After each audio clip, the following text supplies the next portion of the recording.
My stepdaughter is 16, and then I have a 6-year-old son, 4-year-old son, and my twins are 2. My 4 and 6-year-old go to St. Peter and Paul. It's never a dull moment in here. We've been parishioners for, I would say, 8 or 9 years now. I loved the people that I came in contact with there. I heard wonderful things about the school. I went to go see it, completely fell in love with it, and we started last year. It's been fantastic. It's the greatest first school experience I could think of for my kids. They adore it. It was actually the last week of school. I started noticing a lot of trees coming down, a lot of work up near 352. So I started asking questions. Like a lot of other people around here, I assumed that the road was being widened. Being late to the game, I assumed that everybody around me knew a lot more than I did about the pipeline situation, and they did not. I was wrong. I learned, butane, ethane, and propane do not belong through populated areas, particularly in front of the nursing home that's next door to the school. When I found out that it was 100 feet from my children's school, I was devastated. I was terrified. I could not find any type of evacuation plan for this except for run on foot upwind at least a half a mile. I'm not really sure how you can get that many children to do that, but that's when I officially was just on fire about the situation. I was so confused. I never in a million years could think that something like that could happen not even outside of a school, running through under people's homes. This is just, it's insanity. I was angry. I still am angry. I started making phone calls like crazy, and I couldn't get answers, and that just made me that much more angry. I think the thing that has bothered me the most is I, as a mother in America, have always had the choice as to what risks I want my children faced with. And that risk, or that right, has been completely taken from me. No, not at all. I'm not backing down. I am going to fight this until there's absolutely no options left. And this is coming from somebody who used to be terrified of public speaking, cared way too much about what people thought, and I turned into speaking in front of however many people it takes. I was on the school Facebook page, just putting post after post, trying to get people to come to meetings. And I'm one of the new moms there. I barely knew anybody. So I would imagine that a lot of people were probably like, this woman is insane. But I didn't care. My kids are obviously my world. And it would be probably a lot easier for me to just pull my kids out and take them somewhere else. But I adore that school, and I want all 4 of my kids to finish 8th grade there. If myself and all the other people that are fighting this are unsuccessful, I can't see myself allowing my kids to go there. I realize that it's a very small chance that something could happen, but it's just not something that, as small as it is, I'm not willing to drop my kids off every morning and then wonder if something terrible is going to happen. And with the very little information that we have to even make an evacuation plan, I don't see the outcome being good if anything did happen. So I just can't Can't handle that thought. God forbid something did happen. Especially with what I know now, I would never forgive myself. I know how it was allowed to happen is greed and money and people not doing the jobs that we elected them to do. I've reached out to township officials. I've reached out all the way up to the governor. My township board of supervisors, I can only speak for the past 5 weeks this way, but have been awful. They've been not helpful in the least bit. I want to say that I've talked to the township manager personally 4 times. We're not exactly friends. At one meeting, I did see a little bit of what seemed like they were almost human. One of them did show frustration with what's going on, and but everybody does claim to have their hands tied, and I don't know that I necessarily believe that. Last month there was a meeting for East Goshen Township, and this was the second meeting that I had been to. I went into it furious. Was actually with one other girl handing out papers for people when they walked in to actually show them the risks of having this pipeline. I, prior to that, have never spoken in front of a crowd before.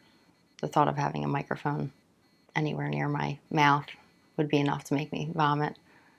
And I just was so upset and wanted answers so badly that I stood up and I asked what I think was very direct questions, and I did not get one answer. I feel like I had a panel of people blatantly lying to me, saying that they had never heard of a bus or a car igniting vapors. And in my opinion, when you have everybody from Sunoco who has a risk assessment and just doesn't want to show anybody, down to emergency response, hazmat, you're either getting completely lied to, or there's people that if they don't know that, then it makes me even more concerned that they are going to be responsible for helping us if something goes wrong.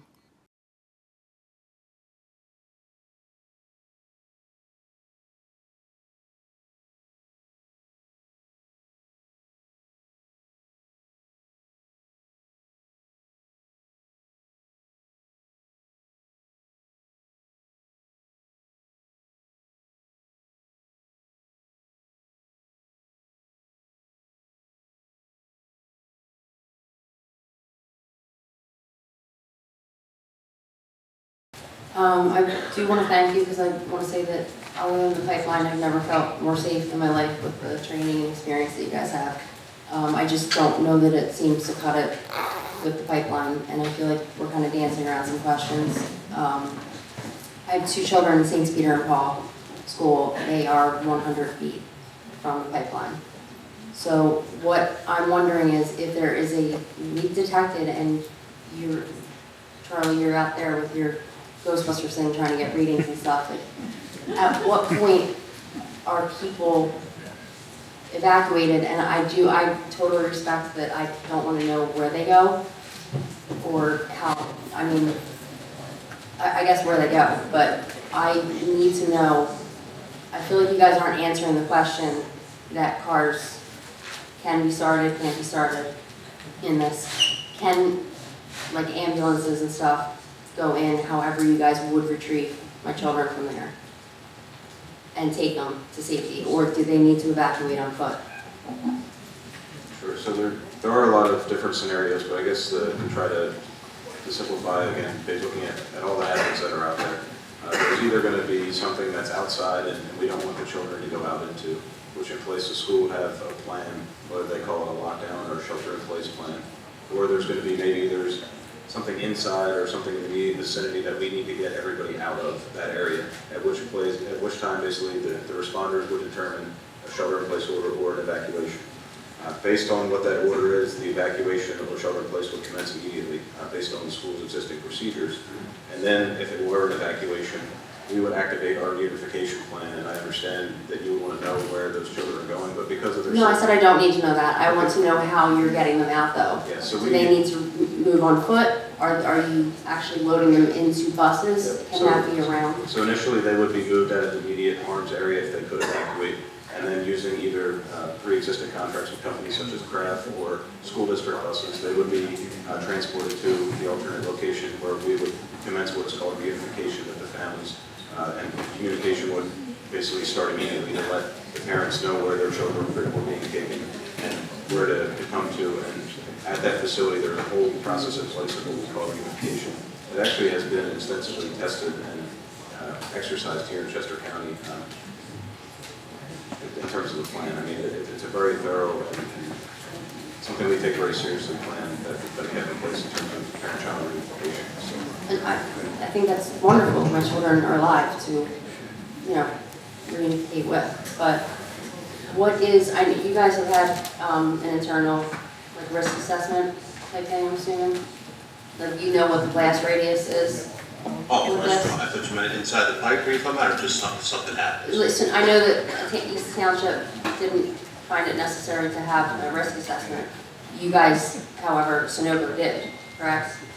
So yes, we have risk assessments that are coordinated with, like I mentioned before, the PHMSA, for example, as a federal responder. Right, so from what I've read, you can have a blast zone up to 1,800 feet. So does that mean St. Peter and Paul is leveled at that point? And if the answer is yes, and they need to shelter in, is there like a bomb shelter that I'm unaware of? So one thing to address the question, because I think what you're referring to probably comes from the Middletown Coalition study.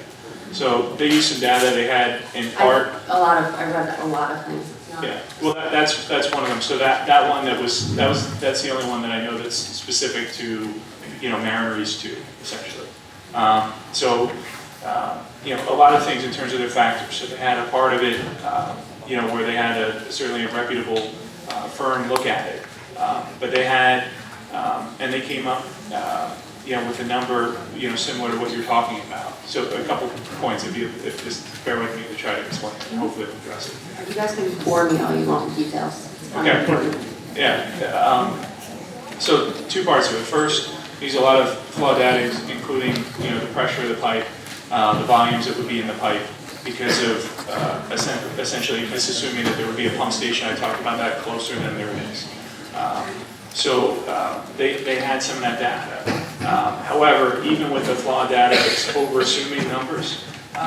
One of the things, if I recall, the study basically said is that there wouldn't be, they call it the industry, the term I think they use is concussion, so it impact the buildings. So there wouldn't be an impact in terms of the area they focused on was their local school. So which is 650 feet away. Not that, anything around this is horrible. I don't mean to discredit anybody being farther away than my kids are. Could I say something? Sure, please. A very valid question. And the locals, the emergency officials, they have evacuation plans, right? So we're not experts on that. But what I can tell you as what I believe, hopefully, is a prudent management of pipeline operation. If I got one of those calls, I think all of my peers would be the same. And I think the assumption is you have a big class automatic explosion. Not necessarily true. Something's got to ignite, right? You need that third triangle, you need that piece to light it off or light a fire. Right. Is it an engine starting or a cell phone being used? It depends on the concentration that we talked about. But I want to get to the point, yes, it could happen. But what I want to say to you and the homeowners, and if I got a call, think if any one of these men or women got a call, and there's a baby cloud there at school, then I don't know what the plan is per se, but I know I'd be talking to these guys and gals, they'd be talking to me, we're evacuating. I mean, I don't care if somebody don't like it in the corporate structure or whatever, you know, because nothing happens, but you evacuate. That's not the point. The point is, you know, when those calls come in to us, especially the local emergency responders, you know, life is the most important thing. If somebody tells me the school's 400 feet away and it's in session, I say, you got to get them out of there. Run in there, do what you got to do, get the police officer, get them out. 100. Upstream, or, you know, don't go toward the clouds alone or whatever, just get them out. But Right, so, but they're expecting a school of students and then a nursing home next door to evacuate on foot running upwind. What the hell that means? I mean, if they're throwing a feather up, there's a lot of like deciding here, and it seems like there's not a lot of time before something horrible can happen. I think Bill tried to address folks on the county side, you know, and again, it's not our expertise, but every It should be. school. You respond. No, but it's not our expertise for the school.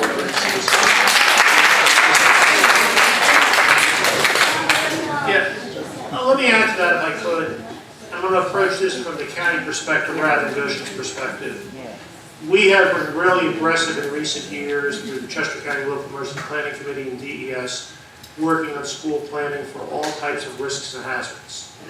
With that in mind, we've worked diligently for many years with the Chester County Intermediate Unit.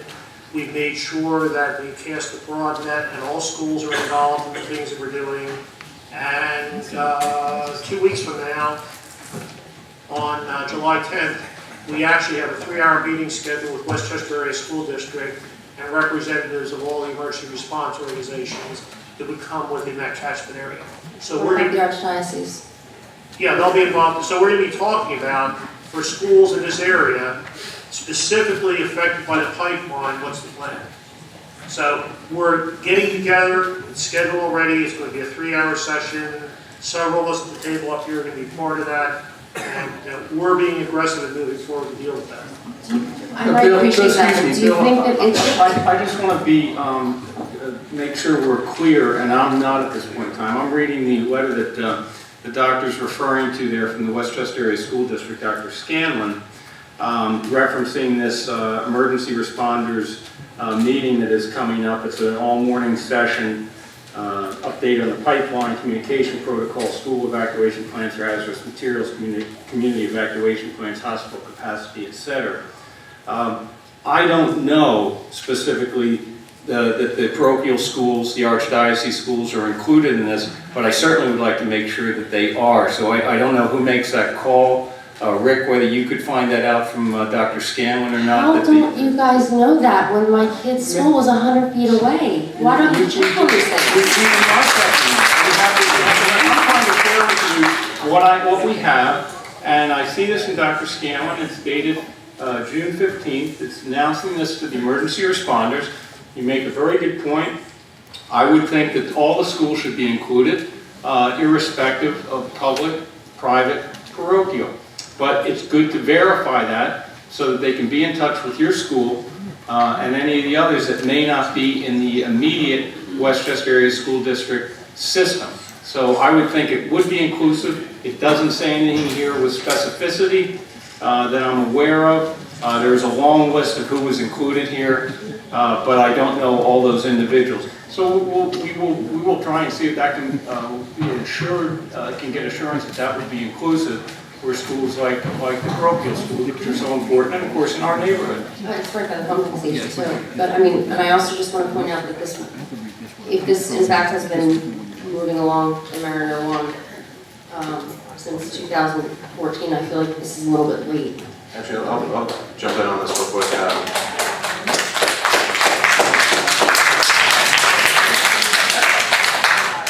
So we actually have a full-time safe schools coordinator in emergency management, and her main job is to ensure school safety overall, not just pipelines. But we've actually been in contact with representatives from your school that want a training around the pipeline, and we are facilitating a session directly with the school that you're referencing. So there are things in the works. works, they have taken a proactive approach. It's not maybe part of the meeting that was just mentioned, but her job is to reach out to all schools, public, private, charter, whatever, to make sure that they have plans and procedures in place for any hazard. So, What's her name? Chrissy Palatania. And is there, will the parents be involved in this? It's in the planning stages of how the training will be. I think that initially it's for more of their staff, but I will, if I can get your information, I can exchange information with you. I can get in touch with Chrissy, and I think it'd be a very good first step to make sure that everything that you're bringing gets addressed on the program. And also, West Town East Goshen Police Department also has a dedicated school resource officer. So we'll make sure that we link up before I leave. The other thing that I would just add too is in terms of the depth of the pipeline. One thing I really didn't get into construction, we didn't get into this meeting, but most of the pipeline, and for folks that drive along Blue Road, you see the drilling machines, the big machines. So in certain areas, you can drill, you dig a ditch and you put the pipe in other areas, and a lot of it, so it's avoiding surface impact and burying the pipe deeper. So the pipe, including the area that's across the street or on the side of the street from the school, the parochial school, that's going to be buried in bedrock. And I was trying to look and see if I had an exact depth there, but the depths vary. It's ballpark anywhere from 25 feet to 90 feet deep. Kind of hard to hear the hissing then, isn't it? Well, I mean, the other key point of that is in terms of an impact. You likely want to have an above ground impact at a site like that. All right, well, thank you again for everything you guys do. I appreciate it.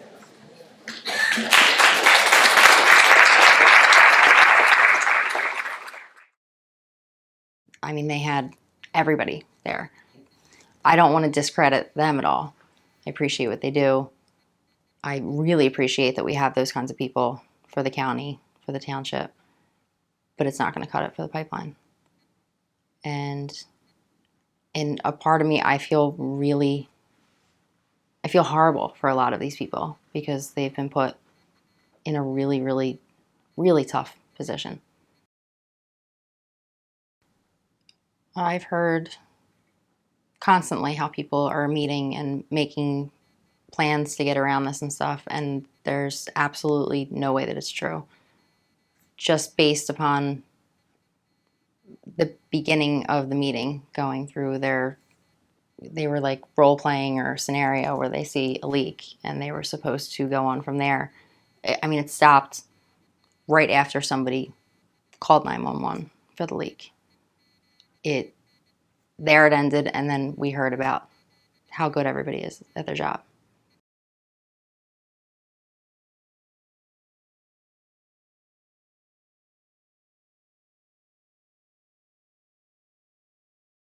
It's upsetting enough that we have a pipeline ready to go in and we don't have information. But the fact that we already have a pipeline with this content running through it, and people are just starting to have pipeline safety meetings and schools are trying to figure out what's going on, is absolutely absurd.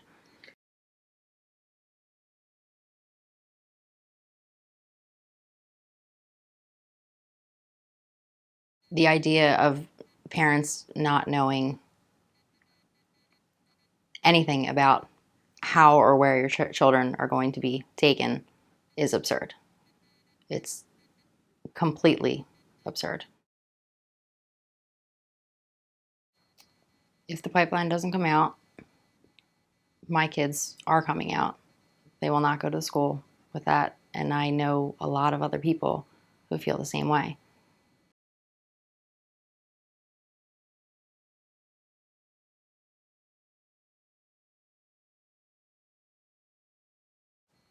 As we all know, the Archdiocese has a pretty rough background with keeping children safe. They had a perfect opportunity here to be the hero, get a much better light, shine down on them, and they blew it. I don't want to say they blew it, because they could still help.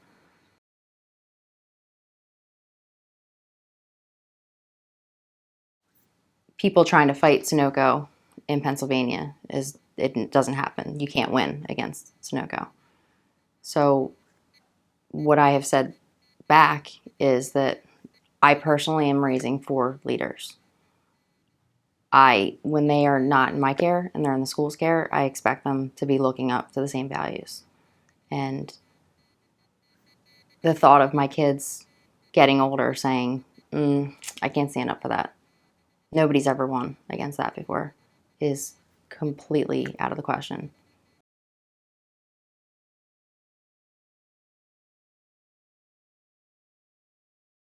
You know, we're doing this whole David and Goliath battle here, and the Archdiocese is bigger than Sunoco.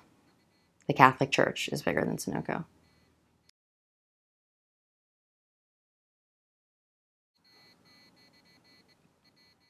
Well, I have discussed with my husband, obviously, if this doesn't work out with the pipeline, the kids won't be going to that school. If I cannot get the Archdiocese or the Catholic Church to help in some way, or to even talk about helping, one of the other options would be for them to go to St. Pat's in Malvern. And that will be 100% off the table. My kids will never step foot into a Catholic church again. This absolutely ends up being a moral issue from so many different ends. It's so many people that I'm just so disappointed in. I was pretty naive from everywhere, from the church to the government, that they take care of you. You put them there and they do their job. But it's not the case.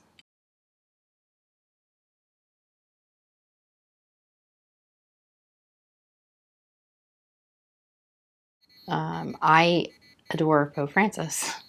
I think he's absolutely amazing. I think he's the best thing that's happened to the Catholic Church in a long time.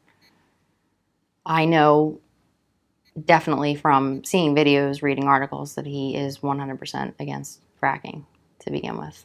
I also know that even though what's going on is very large to us, it's not big enough for him to catch wind of. This is not like he needed, it needed his approval. But I definitely know in my heart that if he had any idea that it was just signed off without a fight to put 2 Catholic schools in a blast zone, all for fracking, the man would be up in arms. And if I had better connections to get a message to him, to ask him for help, I think he probably would. But in the meantime, I'm just going to keep fighting the Archdiocese and the government, I guess, and see where that takes me.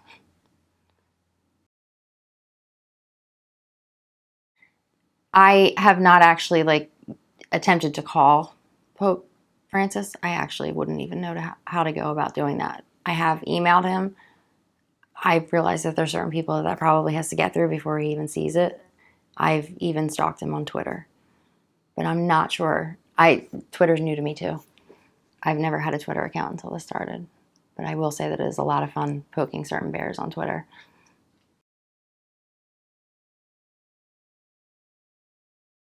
Trying to think of,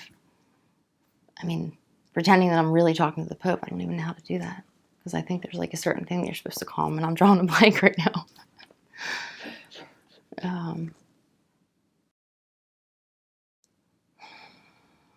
Your Holiness. I'm not even sure if that's the proper thing to call you. I know Pontiff is big too. Yeah.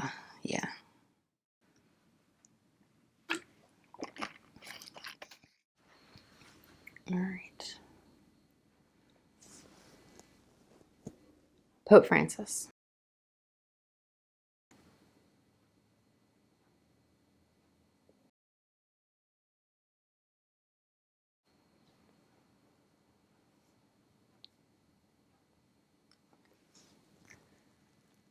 Pope Francis, I know that this is a huge long shot, but I do believe in miracles, and I think that this could possibly reach you.